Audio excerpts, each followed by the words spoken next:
हर साल इन मंत्रालयों की इमारतों के किराए पर ही प्रति वर्ष 1,500 करोड़ रुपए से ज्यादा खर्च हो रहे हैं। हर रोज 8 से 10,000 कर्मचारियों को एक इमारत से दूसरी इमारत में जाने का लॉजिस्टिक खर्च अलग होता था। अब सेवा तीर्थ और कर्तव्य भवनों के निर्माण से ये खर्च कम होगा, समय बचेगा और कर्मचारियों के समय की इस बचत से प्रोडक्टिविटी बढ़ेगी। साथियों, आजादी के बाद साउथ ब्लॉक और नॉर्थ ब्लॉक जैसी इमारतों से देश के लिए अनेक अहम निर्णय हुए, नीतियां बनी। लेकिन ये भी सच है कि ये इमारतें ब्रिटिश साम्राज्य के प्रतीक के तौर पर बनाई गई थी। इन इमारतों को बनाने का मकसद भारत को सदियों तक गुलामी की जंजीरों में जकड़े रखना था। साथियों, आप भी जानते हैं, एक समय था जब कोलकाता शहर देश की राजधानी हुआ करता था। लेकिन 1905 के बंगाल विभाजन के उस दौर में कोलकाता ब्रिटिश विरोधी आंदोलन का प्रबल केंद्र बन चुका था और इसलिए अंग्रेजों ने 1911 में भारत की राजधानी को कोलकाता से दिल्ली शिफ्ट किया और उसी के बाद अंग्रेजी हुकूमत की जरूरतों और उसकी सोच को ध्यान में रखकर नॉर्थ ब्लॉक, साउथ ब्लॉक जैसी इमारतें बनाने का काम शुरू हुआ। इसके बाद जब रायसीना हिल्स के इन भवनों का उद्घाटन हुआ था, तब उस समय के वायसरॉय ने कहा था, जो नए भवन बने हैं वो ब्रिटिश सम्राट की इच्छाओं के अनुरूप बने हैं। यानी उस दौर में ये भवन ब्रिटेन के महाराजा की सोच को गुलाम भारत की जमीन पर उतारने का माध्यम थे। रायसीना हिल्स का चुनाव भी इसलिए किया गया कि इमारतें अन्य इमारतों से ऊपर रहे, कोई उनकी बराबरी ना कर सके। अब संयोग से सेवा तीर्थ का ये पूरा परिसर किसी पहाड़ी पर न होकर जमीन से ज्यादा जुड़ा है।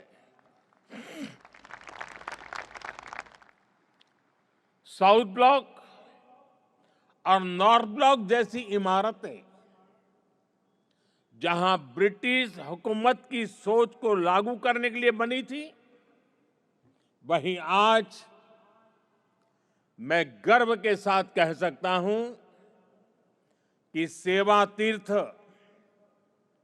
और कर्तव्य भवन जैसे नए परिसर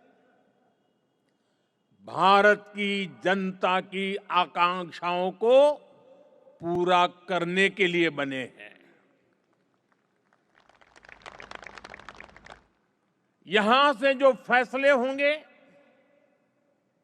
वो किसी महाराजा की सोच को नहीं, 140 करोड़ देशवासियों की अपेक्षाओं को आगे बढ़ाने का आधार हो बनेंगे।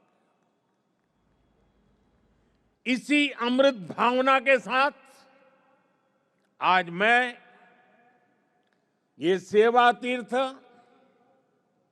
एक कर्तव्य भवन भारत की जनता को समर्पित कर रहा हूं। साथियों,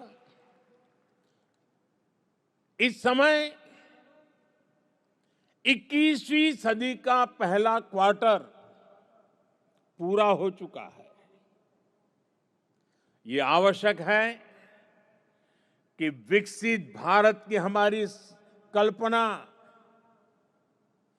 केवल नीतियों और योजनाओं में ही नहीं, हमारे कार्यस्थलों, हमारी इमारतों में भी दिखाई दे, जहां से देश का संचालन होता है वो जगह प्रभावी भी होनी चाहिए और प्रेरणादायी भी होनी चाहिए।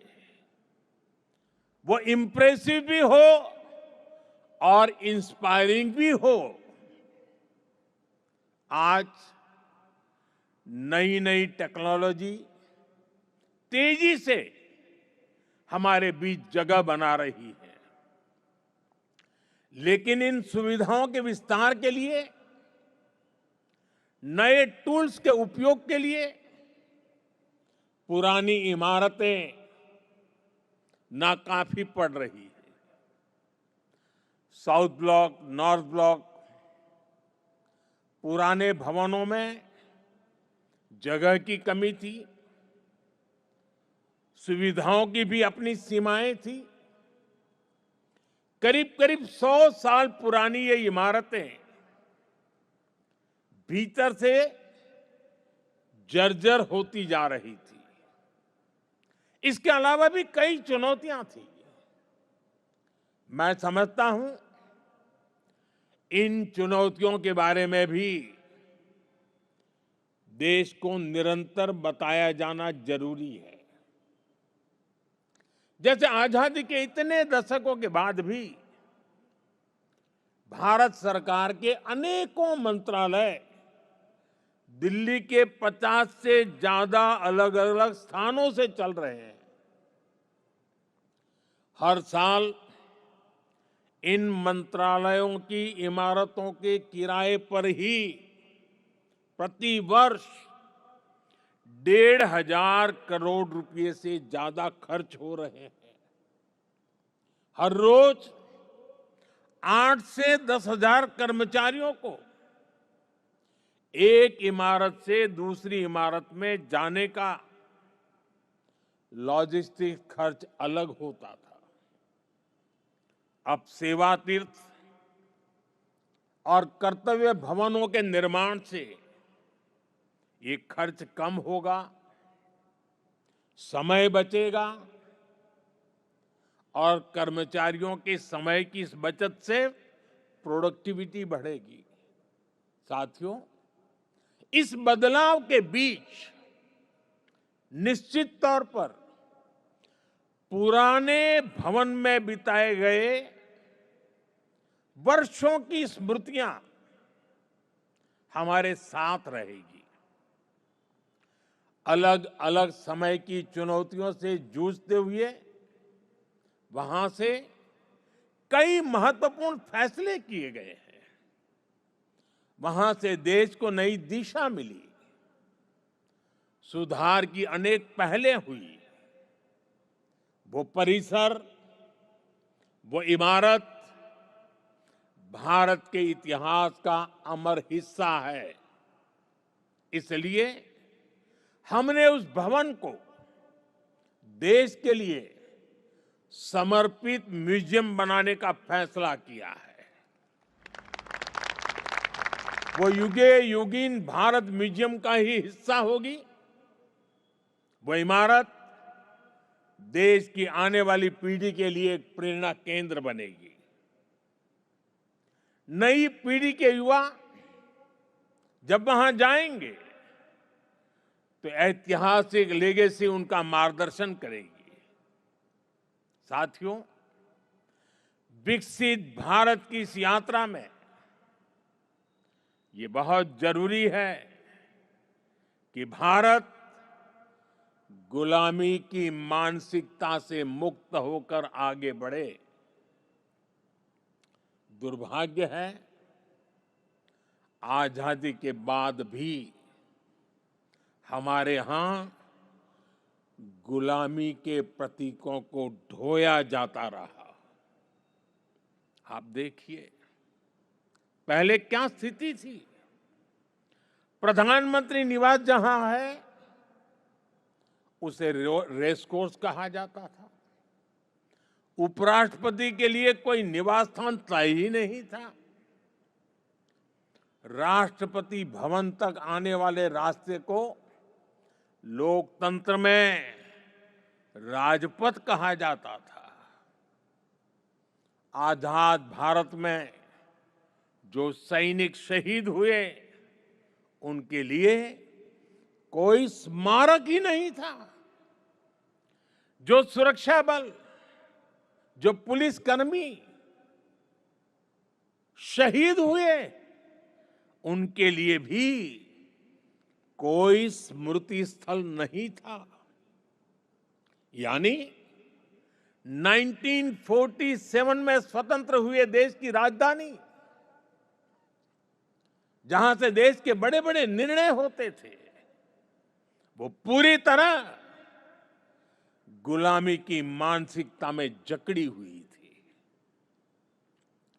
दिल्ली की इमारतों, सार्वजनिक स्थानों, ऐतिहासिक स्थलों पर गुलामी के चिन्ह ही भरे पड़े हैं।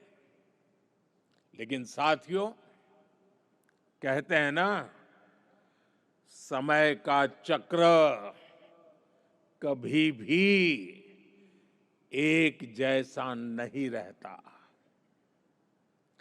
2014 में देश ने तय किया कि गुलामी की मानसिकता अब और नहीं चलेगी।